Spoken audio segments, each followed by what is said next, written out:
Hello everyone, কেমন আছো সবাই? আমি তো অনেক ভালো আছি। আজকে আমাদের বাড়িতে আমার নানি এসেছিল, তাই আমি অনেক খুশি। আর আমরা সবাই মিলে ভাবলাম কিছু বানিয়ে খাবো। তো কি বানিয়ে খাবো সেটা আপনাদের অবশ্যই পরে জানাবো। তো ভিডিওটা না স্কিপ করে পুরো ভিডিওটা দেখো। প্রথমে আমরা আটাটা খমির করে নিয়ে মালিশ দিতে শুরু করেছি।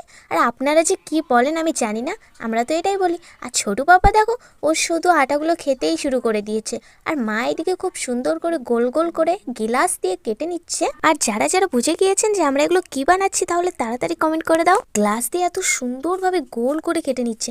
আমি তো ভেবে নিয়েছি আমি যদি কখনো রুটি বানাই তাহলে বড় সাইজের একটা গ্লাস নিয়ে নেবো, তাহলে আমার রুটিটা একটু গোল হবে। কারণ আমি যদি রুটি বানাই তো কোনোটা কলকাতা চলে যায়, কোনোটা দিল্লি, একদমই সোজা হয় না। আমার দ্বারাই গোল রুটি বানানো অসম্ভব। আমি আমার মাকে বললাম, মা একটু সরো, আমিও চেষ্টা করি যে কেমন হচ্ছে।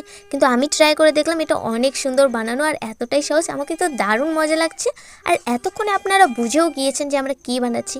আমরা বানাচ্ছি কানমুচুরি। আর দিদি তো না খাওয়ার আগেই রিভিউ দিয়ে দিল।